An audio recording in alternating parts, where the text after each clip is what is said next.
എല്ലാവർക്കും സ്വാഗതം. ഈ റിവ്യൂ ഇഷ്ടപ്പെടുവാണെങ്കിൽ ഒന്ന് ലൈക്ക് ചെയ്തും സബ്സ്ക്രൈബ് ചെയ്തും സപ്പോർട്ട് ചെയ്യണേ. അപ്പോൾ ശിവൻ വക്കീലിനെയൊക്കെ കണ്ടിട്ട് തിരിച്ചു വരുന്നുണ്ട്. വന്ന് വണ്ടിയിൽ നിന്ന് ഇറങ്ങുന്നത് ഗംഗാധരൻ പറയുന്നുണ്ട്, ഞാൻ ഇങ്ങോട്ട് വന്നത് കോൺഫിഡൻഷ്യൽ ആയിട്ടുള്ള ചില കാര്യങ്ങൾ സംസാരിക്കാൻ വേണ്ടിയാണ്, അതുകൊണ്ടാണ് പെട്ടെന്ന് ഇങ്ങോട്ട് വന്നത് എന്ന്. അന്നേരം ഞാനൊന്നും ചോദിച്ചില്ലല്ലോ ഗംഗേട്ട എന്ന് പറയുമ്പം, ഞാൻ വന്നപ്പോൾ തൊട്ട് ഞാൻ എന്തിനാണ് വന്നത്, പെട്ടെന്ന് വരാനുള്ള കാരണം എന്താണ് എന്നൊക്കെയുള്ള ചോദ്യങ്ങൾക്ക് മറുപടി പറഞ്ഞ് മടുത്തിരിക്കുവാണ്. അതുകൊണ്ട് ആദ്യമേ അങ്ങ് ആൻസർ തന്നേ ഉള്ളൂ എന്ന് പറയും. അന്നേരം ചായ കുടിച്ചായിരുന്നോ എന്ന് ചോദിക്കും. അന്നേരം മനു പറയുന്നുണ്ട്, ചായയൊക്കെ കുടിച്ചു, എന്നിട്ട് അവിടെ നിന്ന് രക്ഷപ്പെട്ട് ഞങ്ങൾ പുറത്തേക്ക് പോകുന്നതാണ്, അകത്ത് അമ്മയും വൈജാൻ്റിയും ഉണ്ട് എന്ന് പറയുമ്പോൾ, അതാണോ പ്രശ്നം, ഏതായാലും നമുക്ക് സംസാരിക്കണമല്ലോ, വാ നമുക്ക് അകത്തേക്ക് പോകാം എന്ന് പറഞ്ഞ് അവർ 3 പേരുടെ അകത്തേക്ക് പോകുന്നു. അത് കഴിഞ്ഞ് ശിവനും ഗംഗാധരനൂടെ ഒരു റൂമിൽ കയറി സംസാരിക്കുവാണ്. അന്നേരം ഗംഗാധരൻ പറയുന്നുണ്ട്, ഞാൻ പ്രധാനപ്പെട്ട ഒരു കാര്യം പറയാൻ വേണ്ടിയാണ് ഈ 350 കിലോമീറ്റർ വണ്ടി ഓടിച്ച് ഇങ്ങോട്ട് എത്തിയത്. എന്നെ കാണാനായിട്ട് ബാലേന്ദ്രൻ ഇന്നലെ കൂനൂർ വന്നായിരുന്നു. അവിടെ വെച്ച് അയാൾ എൻ്റെ കയ്യിൽ നിന്നും സ്റ്റാൻലിയുടെ അഡ്രസ്സും വാങ്ങിയാണ് പോയത്.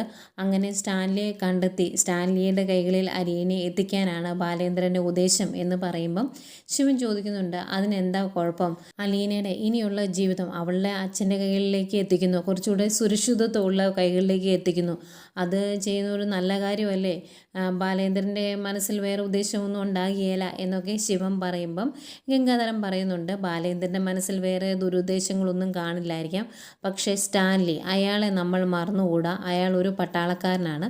പട്ടാളക്കാരുടെ ജീവിതത്തിൽ രണ്ട് വഴികളേ ഉള്ളൂ, ഒന്നെങ്കിൽ യുദ്ധം ചെയ്യുക അല്ലെങ്കിൽ കീഴടങ്ങുക.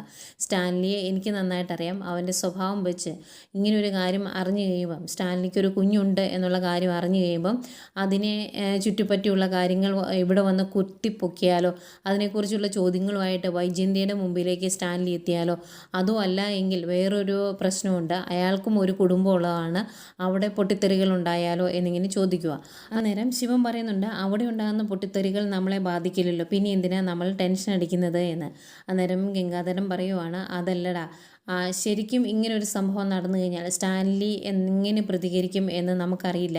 അയാളുടെ വീട്ടിൽ അയാളുടെ മകളായി വളർന്നു വരേണ്ട അലീന 23 വർഷക്കാലം അനാഥാലയത്തിലായിരുന്നു. അങ്ങനെ ഒരു അനാഥത്വം അവൾക്ക്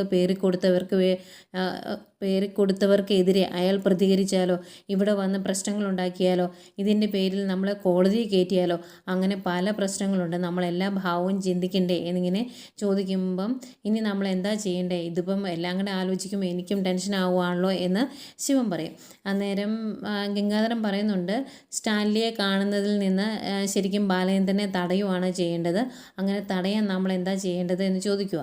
അന്നേരം ശിവൻ പറയുന്നുണ്ട്, അങ്ങനെ ഒരു സംഭവം നടക്കണമെങ്കിൽ ഒരേ ഒരു ഓപ്ഷനെ ബാലേന്ദ്രൻ മുന്നോട്ട് വയ്ക്കുകയുള്ളൂ, അതായത് അലീന കടപ്പാട്ടൂർ തന്നെ നിലനിൽക്കണം, അങ്ങനെ നിലനിൽക്കണമെങ്കിൽ വൈജയന്തി അവളുടെ വാശി ഉപേക്ഷിക്കണം എന്ന് പറയും. അന്നേരം നമുക്കൊന്ന് സംസാരിച്ചാലോ ബാലേന്ദ്രനോട് എന്ന് ചോദിക്കുവാണ് ഗംഗാധരൻ. അന്നേരം എന്നാൽ ഗംഗേട്ട സംസാരിക്കേ എന്ന് ശിവൻ പറയുമ്പം, അയ്യോ ഞാൻ അയാളോട് സംസാരിക്കുകയല്ല, അയാൾ ഒരിക്കൽ പോലും എന്നോട് മര്യാദയ്ക്ക് സംസാരിച്ചിട്ടില്ല, എപ്പോഴത്തെ പറയുന്നത് പോലുള്ള സംസാരങ്ങളാണ് എന്നോട് നടത്തിയിട്ടുള്ളത്, അതുകൊണ്ട് ഞാൻ വിളിക്കുന്നില്ല എന്ന് പറയും. അന്നേരം ശിവൻ ചോദിക്കും, ഞാൻ വിളിച്ചിട്ടും എന്താ സംസാരിക്കുന്നത്, സ്റ്റാൻലിയുടെ വീട്ടിൽ പോകരുത്, അയാൾ ഇതൊന്നും അറിയിക്കരുത് എന്ന് പറയാൻ തന്നെ നാണക്കേടാവില്ലേ, ഇവിടെ നമുക്ക് വൈജയന്തിയോട് സംസാരിക്കാം എന്ന് പറയും. അന്നേരം ഗംഗാധരൻ ചോദിക്കും, അവളോട് പറഞ്ഞാൽ അവൾ കേൾക്കുമോ, അവളുടെ അഹങ്കാരം കാണുമ്പോൾ എനിക്ക് അവളുടെ കാരണം തൊട്ട് പിന്നെയും കൊടുക്കാൻ തോന്നും എന്ന് പറയുമ്പം ശിവൻ പറയുന്നുണ്ട്, അങ്ങനെ കൊടുത്തിട്ട് കാര്യമൊന്നുമില്ല എന്ന്. അന്നേരം ഗംഗാധരൻ ചോദിക്കുക, അവളുടെ കാരണം തൊട്ട് 2 കൊടുത്തിട്ട് മര്യാദയ്ക്ക് നീ കടപ്പാട്ടൂർ പോ എന്ന് പറഞ്ഞ് അങ്ങ് ഭീഷണിപ്പെടുത്തിയാലോ എന്ന് ചോദിക്കും.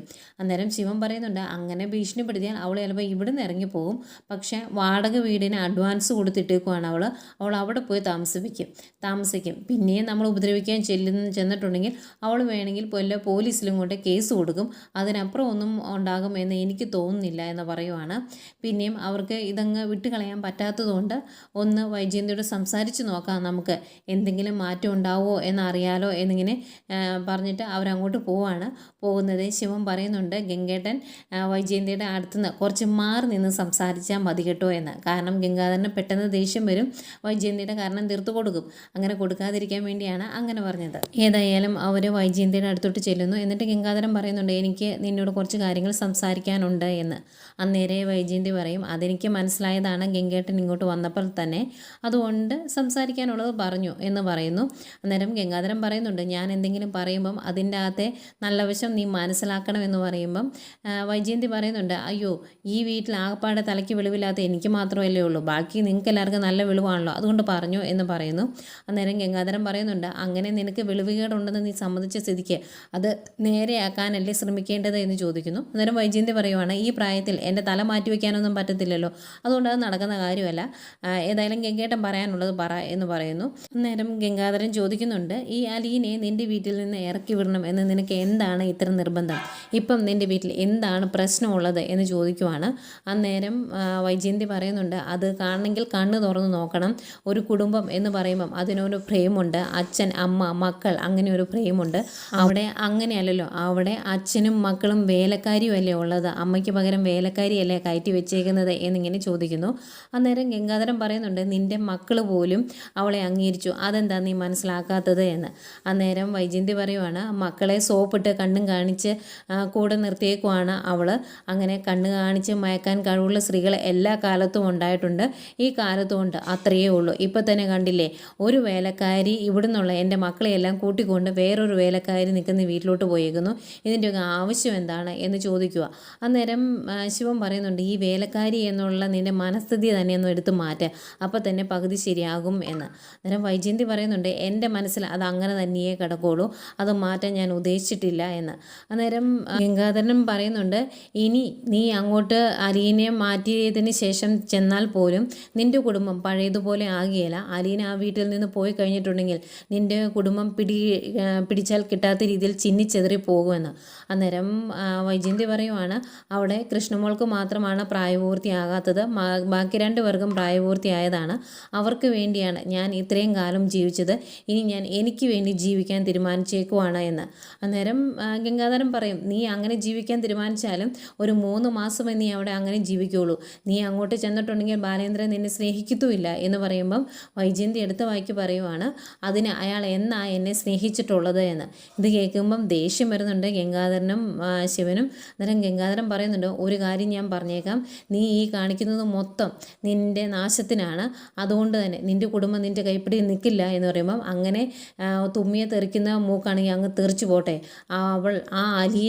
അലീനയും ഞാനും ഒരു കുടുംബത്തിൽ ഇനി ജീവിക്കത്തില്ല, അത് ഞാൻ തീരുമാനിച്ച കാര്യമാണ്, ഇനി അവൾ പോകുന്നത് മൂലം എന്തൊക്കെ ഉണ്ടായാലും അത് അനുഭവിക്കാൻ ഞാൻ തയ്യാറുമാണ്, എനിക്ക് അവിടെ ഒരുപാട് കാലം ജീവിക്കണം എന്നൊന്നുമില്ല, അവളെ ആ വീട്ടിൽ നിന്ന് ഇറക്കണം, അത് മാത്രമാണ് എൻ്റെ ലക്ഷ്യമെന്ന് പറയുന്നു.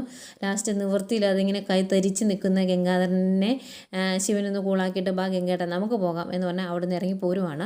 ദേഷ്യത്തോടെ നിൽക്കുന്നുണ്ട് വൈജയന്തി അപ്പോഴും. പിന്നെ കാണിക്കുന്നത് രോഹിത്തിനെയും രേവതിക്കുട്ടിയും അവരെല്ലാവരും കൂടിയാണ്, എല്ലാവരും കൂടി ഇരുന്ന് ക്യാരംസ് കളിക്കുവാണ്.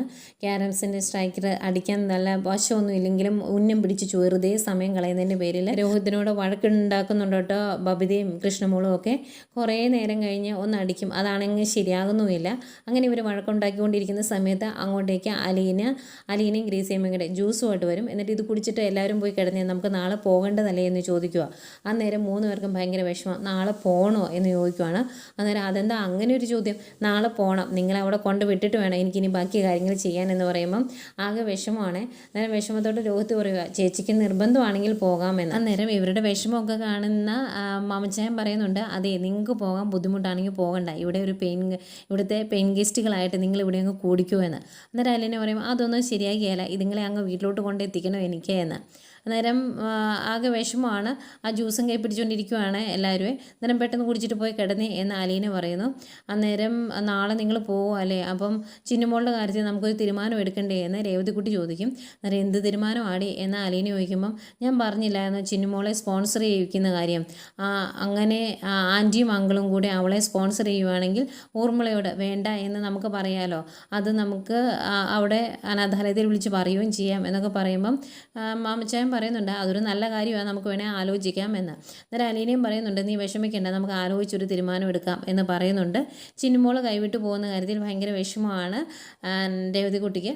അതുകൊണ്ട് ഒന്നുകൂടെ ഒന്ന് ആലോചിച്ചിട്ട് ഇവരെ കൊണ്ട് തന്നെ ചിന്നുമോളെ സ്പോൺസർ ചെയ്യിപ്പിക്കാം എന്നൊരു തീരുമാനത്തിലേക്ക് എത്തുവാണ് അവർ. ഏതായാലും ജ്യൂസൊക്കെ കുടിച്ചിട്ട് അവർ കിടക്കാനങ്ങ് പോയി കഴിയുമ്പം അലീന പറയുന്നുണ്ട് പ്രശ്നങ്ങളൊന്നുമില്ലാതെ ടെൻഷനൊന്നുമില്ലാതെ കുറച്ച് ദിവസം അവരുടെ ജീവിതത്തിൽ കഴിഞ്ഞു പോയി, അതിൻ്റെ ഒരു സമാധാനം അവരുടെ മുഖത്ത് കാണുന്നത് എന്ന് പറയുമ്പോൾ അത് ശരിക്കും കാണാനുണ്ട് കേട്ടോ ആ കുട്ടികളുടെ മുഖത്ത് എന്ന് മാമച്ചായൻ പറയുന്നുണ്ട്. ഏതായാലും ആകെ വിഷമത്തിൽ ഇങ്ങനെ ഓരോന്ന് ആലോചിച്ചുകൊണ്ട് നിൽക്കുവാണ് അലീന. അത് കഴിഞ്ഞ് അവരും കിടക്കാൻ പോകുന്നു. മാമച്ചായനും ഗ്രേസിയമ്മയ്ക്കും വിഷമാട്ടോ, എല്ലാവരും കൂടെ നാളെ പോവുകയാണല്ലോ എന്നോർത്ത്. അത്രയും കാണിച്ചുകൊണ്ടാണ് ഇന്നത്തെ കഥ തീരുന്നത്. പിന്നെ നാളത്തെ പ്രൊമോ കാണിക്കുന്നുണ്ട്. പ്രൊമോയിൽ രോഹിത്തിൻ്റെ വണ്ടിയുടെ കീ എടുത്ത് പിടിച്ചേക്കുവാണ് രേവതിക്കുട്ടി. അന്നേരം അത് അന്വേഷിച്ച് വന്ന് കഴിയുമ്പോൾ സംസാരിക്കുന്നുണ്ട്. അന്നേരം രോഹിത്ത് ചോദിക്കുന്നുണ്ട് മനഃപൂർവ്വം എടുത്ത് മാറ്റി വെച്ചതല്ലേ, ഞാനത് അന്വേഷിച്ച് വരാൻ വേണ്ടി മാറ്റി വെച്ചതല്ലേ എന്ന് ചോദിക്കുമ്പോൾ അതേ എന്ന് പറയും. എന്നിട്ട് രോഹിത്തിനോട് പറയുന്നുണ്ട് ആദ്യം എനിക്ക് ഇത്തിരി ദേഷ്യമൊക്കെ ഉണ്ടായിരുന്നു, ജാടയാണ് എന്നൊരു തോന്നലൊക്കെ ഉണ്ടായിരുന്നു, പക്ഷേ ഇപ്പോൾ അങ്ങനെയല്ല കേട്ടോ, നല്ല സ്മാർട്ട് ആളായി, ശരിക്കും അലീന ചേച്ചിക്ക് ചേരുന്ന ഒരു ആങ്ങളെയായി എന്നൊക്കെ പറയുമ്പോൾ ഒരു ഇഷ്ടമൊക്കെ തോന്നുന്നുണ്ട് രോഹിത്തിൻ്റെ കണ്ണുകളിൽ. ഏതായാലും അവരിങ്ങനെ സംസാരിക്കുന്നു. അത് കഴിഞ്ഞ് ഇറങ്ങി പോരുമ്പോഴും ഒക്കെ രോഹിത്ത് പ്രത്യേകം രേവതിക്കുട്ടി ഒന്ന് നോക്കുന്നൊക്കെ ഉണ്ട്. അലീനയായിട്ട് രേവതിക്കുട്ടി സംസാരിച്ച് നിൽക്കുമ്പോഴും ഒക്കെ രോഹിത്ത് രേവതിക്കുട്ടി ശ്രദ്ധിക്കുന്നുണ്ട്. അതെല്ലാം കഴിഞ്ഞ് അവരവിടെ നിന്ന് പോരുന്നതിന് മുമ്പ് ഗ്രേസിയമ്മ പറയുന്നുണ്ട് ഇത്രയും മക്കൾ ഞങ്ങൾക്ക് സ്വന്തമായിട്ട് ഉണ്ടായിട്ടാണ് ഇത്രയും കാലം ഒരു സന്തോഷമില്ലാതെ ഞങ്ങളിവിടെ ജീവിച്ചത് എന്നൊക്കെ പറയുമ്പം അത് കേൾക്കുന്ന കൃഷ്ണമോൾക്കും ഭവതിക്കൊക്കെ വിഷമമാവുന്നുണ്ട്. അതുപോലെ ഗ്രേസിയമ്മ ചോദിക്കുന്നുണ്ട് ഇനി നിങ്ങളെ കാണാൻ വേണ്ടി അങ്ങോട്ട് വരുമ്പം അവിടെ അലീന ഉണ്ടാവുമോ എന്നൊക്കെ ചോദിക്കുന്നതെങ്കിലും അവർക്ക് പിന്നെയും വിഷമാവുന്നുണ്ട്. ഏതായാലും അവിടുന്ന് പോരുന്നു. ഇറങ്ങി പോരുന്ന രോഹിത്തെ ഇടയ്ക്ക് തിരിഞ്ഞ് നോക്കുന്നൊക്കെയുണ്ട് രേവതിക്കുട്ടി. അതിനുശേഷം ബാലേന്ദ്രനെയും കാണിക്കുന്നുണ്ട്. ബാലേന്ദ്രൻ സ്റ്റാൻലിയുടെ വീട്ടിലോട്ട് അങ്ങനെ അവസാനം എത്തുന്നതും കാണിക്കുന്നുണ്ട്. ഇതൊക്കെയായിരുന്നു ഇന്നത്തെ കഥ.